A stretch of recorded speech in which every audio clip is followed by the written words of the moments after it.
Good morning, students. In the previous video, we covered up this chapter up to the female reproductive unit. In this, we studied megasporangium, megasporogenesis, and structure of ovule, structure of embryo sac. And in this video, we will cover up our next topic, which is pollination. So, what is pollination? Pollination is the transfer of pollen grains from anther to stigma of a flower. The transfer of pollen grains from anther to stigma of flower is called pollination. देखो अब जो हमने male reproductive unit में pollen grains तक हमने पढ़ा था और फीमेल रिप्रोडक्टिव में हमने स्टिग्मा के बारे में पढ़ा था। तो पोलन ग्रेन्स कहाँ से कहाँ चलते हैं? एंथर से स्टिग्मा की तरफ चलते हैं। इस प्रोसेस को क्या बोलते हैं? पोलिनेशन। ठीक है, अब ये प्रोसेस बहुत ज़रूरी है। ज़रूरी क्यों है? क्योंकि जो गैमेट बनता है ये पोलन ग्रेन से, वो गैमेट फीमेल गैमेट तक पहुंचना ज़रूरी है। क्यों? क्योंकि अगर मेल गैमेट फीमेल गैमेट के पास पहुंचेगा ही नहीं तो फर्टिलाइजेशन भी नहीं होगी और नई स्पीसीज भी नहीं बन पाएगी। तो to lead with the continuity of this species की कंटिन्यूटी को चलाने के लिए फर्टिलाइजेशन ज़रूरी है और उसके लिए पोलिनेशन एक मेजर इवेंट है। क्यों? क्योंकि इसके द्वारा ही, इसके कारण ही जो पोलन ग्रेन्स है या जो मेल गैमेट है वो ट्रांसफ़र होता है फीमेल गैमेट तक। ठीक है, अब जो पोलिनेशन है वो 3 तरीके की होती है, 3 टाइप्स होते हैं इसके: ऑटोगैमी, गिटोनोगैमी, जीनोगैमी। ऑटोगैमी को हम दूसरा बोल देते हैं सेल्फ पोलिनेशन और जीनोगैमी को बोल देते हैं क्रॉस पोलिनेशन। ठीक है, देखो ऑटोगैमी का मतलब क्या है? Self pollination. सेल्फ का मतलब अपने आप, मतलब कि अगर एक ही फ्लावर के अंदर पोलिनेशन हो उसको बोलते हैं सेल्फ पोलिनेशन। मान लो एक ही फ्लावर का एंथर है और उसी फ्लावर के स्टिग्मा के ऊपर वो पोलन ग्रेन्स को डाल दे, इस प्रोसेस को क्या बोल देंगे? ऑटोगैमी या सेल्फ पोलिनेशन। अब सेकंड आता है गिटोनोगैमी। क्या आता है? गिटोनोगैमी। अब इसके अंदर क्या होता है? देखो इसके अंदर होता है कि मान लो पोलन ग्रेन्स तो चल रहे हैं एंथर टू स्टिग्मा, लेकिन उनका फ्लावर तो अलग अलग है लेकिन प्लांट सेम है। मान लो एक ही पौधा है, उस पौधे पे 2 फूल लगे हुए हैं और एक फूल के एंथर से दूसरे फूल के स्टिग्मा तक क्या होता है? ये पोलन ग्रेन ट्रांसफर हो रहे हैं, उसको बोल देते हैं गिटोनोगैमी। और थर्ड आता है जीनोगैमी। जीनोगैमी मतलब क्रॉस पोलिनेशन, जब फ्लावर भी अलग हो और प्लांट भी अलग हो, मतलब कि the transfer of pollen grain from anther of a flower to stigma of a flower of another plant भी इसमें क्या हो जाता है? डिफरेंट हो जाता है। ठीक है, तो ये 3 एग्जांपल आ गए पोलिनेशन के, सॉरी 3 टाइप आ गए पोलिनेशन के: सेल्फ पोलिनेशन, गिटोनोगैमी और क्रॉस पोलिनेशन, या ऑटोगैमी, गिटोनोगैमी और जीनोगैमी। इसमें क्या होता है? फ्लावर सेम है और उसी के अंदर पोलिनेशन होगी। इसमें फ्लावर अलग अलग है लेकिन प्लांट सेम है। इसमें फ्लावर भी अलग है और प्लांट भी अलग है। ठीक है, अब देखो बहुत सारी ऐसे डिवाइसेस हैं, बहुत सारे ऐसे टूल हैं हमारे पास जिसके कारण, जिससे हम सेल्फ पोलिनेशन हो सकती है। ठीक है, मतलब कि अगर ये कंडीशंस हो तो सेल्फ पोलिनेशन ही होगी, क्रॉस पोलिनेशन नहीं होगी। देखो सबसे पहली कंडीशन आती है क्लिस्टोगैमस फ्लावर। देखो क्लिस्टोगैमस फ्लावर वो फ्लावर होता है जो कभी भी खुलता ही नहीं है, मतलब हमेशा बंद रहता है। उस फ्लावर को बोलते हैं क्लिस्टोगैमस फ्लावर। ठीक है, मान लो ये फ्लावर है, ये फ्लावर ऐसे बंद रहता है हमेशा। तो एक बात बताओ, अगर ये फ्लावर बंद रहेगा, अगर ये फ्लावर बंद रहेगा तो इसके एंथर से पोलन ग्रेन बाहर जाएंगे? नहीं जा सकते, क्योंकि फ्लावर क्या है? बंद है। मतलब यहाँ के पोलन ग्रेन इस फ्लावर से बाहर नहीं जा सकते।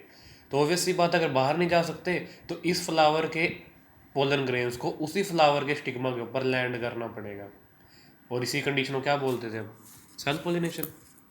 ठीक है, तो पहली कंडीशन क्या आ गई? क्लिस्टोगैमस फ्लावर, मतलब ऐसे फ्लावर जो कभी खुलते ही नहीं है, तो अगर खुलेंगे ही नहीं तो उसी का पोलन ग्रेन उसी के स्टिग्मा के ऊपर गिरेगा, और सेम फ्लावर के अंदर जब गिरेगा उसको हम क्या बोल देते हैं? Self pollination.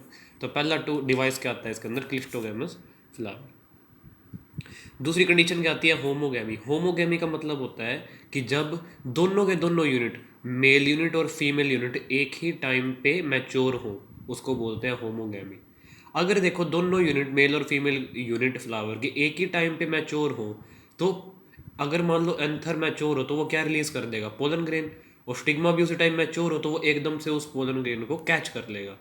ठीक है, तो मतलब क्या हुआ कि जब दोनों स्टेमन और पिस्टिल एक ही टाइम पे मैच्योर होते हैं तो उससे क्या होती है, सेल्फ पोलिनेशन। ठीक है, और अगर ये मान लो अलग अलग टाइम पे मैच्योर हो, भाई मेल अलग हो फीमेल अलग हो एक फ्लावर का, अगर मान लो मेल मैच्योर हो गया एक टाइम पे, लेकिन उस टाइम उस फ्लावर का फीमेल यूनिट मैच्योर नहीं है, तो वैसी बात है उसके मेल यूनिट को कहीं और जाके अपना पोलन लैंड कराना पड़ेगा। क्यों? क्योंकि उसका अपना जो स्टिग्मा है वो भी मैच्योर नहीं हुआ है। ठीक है, तो यहाँ इस केस में कौन सी होती है फिर, क्रॉस पोलिनेशन। लेकिन जब सेम टाइम पे हो दोनों मैच्योर तो कौन सी होती है, सेल्फ पोलिनेशन, ऑटोमेमी। ठीक है, अब डिवाइसेस फॉर क्रॉस पोलिनेशन। अब क्रॉस पोलिनेशन कराने के लिए कौन कौन से डिवाइसेस है, पहला आता है यूनिसेक्सुअलिटी। अब एक ऐसा फ्लावर है मान लो जो यूनिसेक्सुअल है, उसके अंदर या मेल यूनिट है या फीमेल यूनिट है, तब तो कंपलसरी ही बात है कि भाई अगर मेल यूनिट है उस फ्लावर के पास, फीमेल है ही नहीं, तो मेल यूनिट क्या करेगी, पोलन ग्रेन्स को ट्रांसफर करेगी, लेकिन उसके पास स्टिग्मा नहीं है तो किसके पास ट्रांसफर करेगी, किसी और फ्लावर के पास, किसी और प्लांट के पास। ठीक है, तो ये डिवाइस किसको हो गया, क्रॉस पोलिनेशन का। दूसरा डाइकोगैमी। देखो dichogamy is opposite of homogamy. Homogamy is the in which the both stamen and pistil mature at same time and it is reverse of that. Dichogamy is the both stamen and pistil are mature at different time, अलग अलग time पे होते हैं। ठीक है, तो अभी समझाया था मैंने कि मान लो इस टाइम पे मेल मैच्योर हुआ है और फीमेल मैच्योर नहीं हुआ, तो उसके मेल को स्टिग्मा तक तो पहुंचा नहीं पाएगा। क्यों? क्योंकि स्टिग्मा अभी मैच्योर नहीं है, तो उसका जो मेल पार्ट है, जो उसका एंथर है, वो पोलन ग्रेन ट्रांसफर कराएगा किसी और फ्लावर के पास। क्यों? क्योंकि अपना उसका अभी मैच्योर नहीं हुआ है, तो किसी और प्लांट के पास अगर ट्रांसफर कराएगा, इसको क्या बोल देते हैं, क्रॉस पोलिनेशन। तो पहला गया यूनिसेक्सुअलिटी, दूसरा गया डाइकोगैमी, थर्ड होता है सेल्फ इनकम्पैटिबिलिटी। सेल्फ इनकम्पैटिबिलिटी का मतलब होता है ये एक ऐसा जेनेटिक मैकेनिज्म है शुरू से जिसमें फ्लावर जो है अपने आप की पोलिनेशन कराने के लिए तैयार नहीं होता। मतलब ये जेनेटिक ही उसमें होता है प्लांट में, कई प्लांट के अंदर ये जेनेटिक ही होती है ये सिचुएशन या ये प्रॉब्लम, जिसके कारण वो सेल्फ पोलिनेशन नहीं करा सकता, तो इसको बोलते हैं सेल्फ इनकम्पैटिबिलिटी। और फोर्थ आती है कंडीशन चैस्मोगैमस फ्लावर। देखो चैस्मोगैमस फ्लावर क्लिस्टोगैमस का रिवर्स है। क्लिस्टोगैमस के होते हैं flowers which do not open, जो कभी नहीं खुलते, और ये क्या होते हैं, विच ओपन, जो हमेशा खुले रहते हैं, जो हमेशा खुले रहते हैं। अब जो खुले रहेंगे, जो ऐसे खुला रहेगा फ्लावर, तो उसका जो एंथर है वो फ्री है, वो अपने पोलन ग्रेन को कहीं भी ट्रांसफ़र कर सकता है। ठीक है, तो कहीं भी ट्रांसफ़र कर सकता है, तो वो कौन सी पोलिनेशन हो जाती है, क्रॉस पोलिनेशन। ठीक है, उसके बाद आ जाते हैं इसमें एजेंट्स फॉर पोलिनेशन के। पोलिनेशन कराने के लिए कौन कौन से एजेंट होते हैं। देखो एजेंट मतलब कि किसके द्वारा पोलिनेशन होती है या किसके द्वारा एंथर से पोलन ग्रेन स्टिग्मा के पास ट्रांसफ़र होते हैं।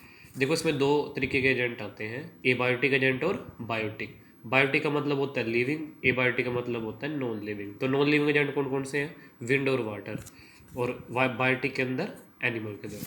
अगर मान लो एबायोटिक एजेंट्स में क्या बताना है भाई, पोलिनेशन किसके कारण हो, विंड के कारण, के मान लो हवा चले और हवा के कारण जो पोलन ग्रेन है वो एंथर से कहाँ चलते हैं, स्टिग्मा के पास। दूसरा वाटर, भी मान लो जो पानी में रहने वाले जितने प्लांट है वो अपने पोलन ग्रेन को पानी में छोड़ देते हैं।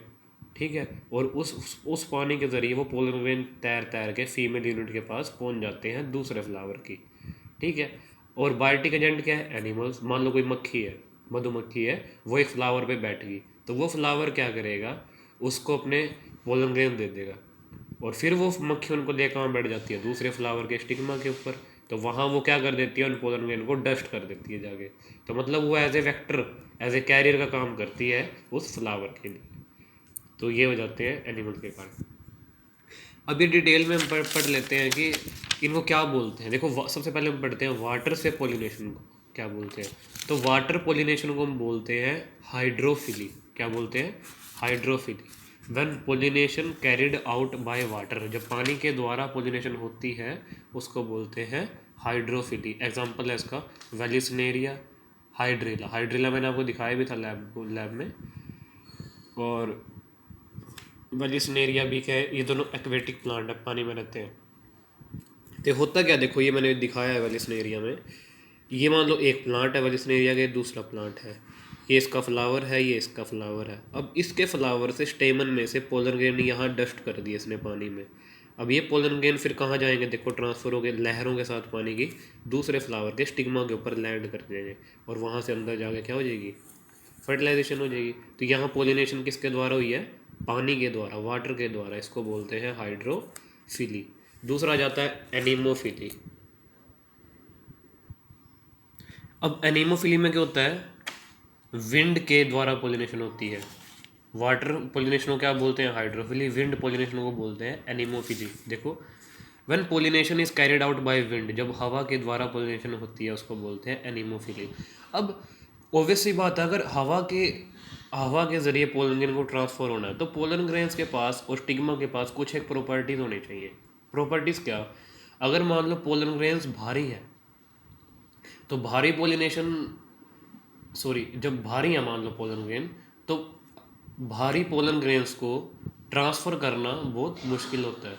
तो विंड पोलिनेशन कराने के लिए जो फ्लावर होते हैं उनके जो पोलन ग्रेन्स होने चाहिए वो बहुत ही हल्के होने चाहिए, ताकि हवा से वो एक जगह से दूसरी जगह जा सके। अब और दूसरी अडेप्टेशन क्या होनी चाहिए, देखो इनका जो स्टिग्मा होना चाहिए वो कैसा होना चाहिए, स्टिकी। कैसा होना चाहिए, स्टिकी। स्टिकी मतलब कि चिपकने वाला, कि मान लो एकदम से पोलन ग्रेन उड़ता हुआ आए और स्टिग्मा उसके एकदम से कैच कर ले, ठीक है। तो दूसरा क्या होना चाहिए, वो स्टिकी होना चाहिए। देखो अडेप्टेशन से पहले क्या आता है, पोलिनेशन और लाइट इन वेट। पोलिनेशन कैसे होने चाहिए, सॉरी पोलन ग्रेन कैसे होने चाहिए, लाइट, हल्के होने चाहिए वजन में। अगर हल्के होंगे तभी तो वो हवा से ट्रांसफर होंगे ना। Second, stigma should be sticky and large. Stigma बड़ा होना चाहिए और स्टिकी, चिपकने वाला भी। पोलन ग्रेन एकदम से आए और एकदम से उसको पकड़ ले हवा में से स्टिग्मा, ठीक है। थर्ड आता है एंटोमोफिली। अब एनिमल्स के द्वारा, जो इंसेक्ट के द्वारा पोलिनेशन होती है उनको बोलते हैं एंटोमोफिली। देखो, pollination which is carried out by insects called entomophily. जो इंसेक्ट से होती है, कीट पतंगे, मधुमक्खी, ये कोकरोच, इन सब से जो भी होती है इंसेक्ट के द्वारा, मच्छर, मक्खी, इनसे इनको क्या बोलते हैं, एंटोमोफिली। अब इसके लिए भी अडेप्टेशन होनी चाहिए फ्लावर के पास। क्या अडेप्टेशन होनी चाहिए भी, सबसे पहले तो जो फ्लावर के पिस्टिल है वो कलरफुल होने चाहिए, और दूसरा उसके अंदर स्मेल होनी चाहिए, मतलब कि सेंट, नेक्टर होना चाहिए उसके पास, ताकि कोई भी इंसेक्ट जब उस फ्लावर को देखे तो उसकी तरफ वो एकदम अट्रैक्ट हो जाए, अट्रैक्ट होकर उसके ऊपर बैठ जाए। अगर मान लो फ्लावर ही भद्दा होगा बिल्कुल दिखने में, तो उसके ऊपर पोलन गए, उसके ऊपर सॉरी जो इंसेक्ट है वो नहीं बैठेंगे। क्यों नहीं बैठेंगे, क्योंकि जो फ्लावर उनको लगी बेकार रहा है तो उसके ऊपर वो क्यों बैठेंगे। तो अडेप्टेशन क्या होनी चाहिए, फ्लावर शुड बी लार्ज। सबसे पहले तो फूल बड़े होने चाहिए, ब्राइटली कलर्ड, और उनके कलर कैसे होने चाहिए, चमकीले, ब्राइटली कलर होने चाहिए, अच्छे अच्छे। दूसरा, they have honey and nectar gland. उनके पास स्मेल होनी चाहिए अच्छी, और दूसरा हनी, शहद भी होना चाहिए, ताकि कोई भी इंसेक्ट आए तो उसको वो इसकी इस चीज़ का लालच उनको मिल सके। Third, flower give award to insect for lay egg. कुछ एक फ्लावर क्या काम करते हैं, वो इंसेक्ट को क्या देते हैं, अवार्ड भी देते हैं। कैसे अवार्ड, कि मान लो आप लोग मेरी पोलिनेशन कराओ और मैं आपको क्या दूंगा, ले एग, अंडे देने के लिए जगह दूंगा, ठीक है। कुछ एक फ्लावर क्या करते हैं, इंसेक्ट को अट्रैक्ट करते हैं, अभी हम तुम्हें अवार्ड देंगे। कैसा अवार्ड देंगे, भी आप मेरे यहाँ अपने अंडों को छोड़ सकते हैं और मेरी यहाँ पोलिनेशन करा दो इसके बदले में। ऐसा कौन सा फ्लावर करता है, अमोर्फोफिलस फ्लावर, ठीक है। तो ये पूछ भी लेते हैं कई बार 1 मार्क्स में ये क्वेश्चन, अवार्ड वाला, ठीक है। तो आज हमने पोलिनेशन का टॉपिक किया। नेक्स्ट हम टॉपिक करेंगे फर्टिलाइजेशन और पोलन पिस्टिल इंटरेक्शन, ठीक है। Thank you.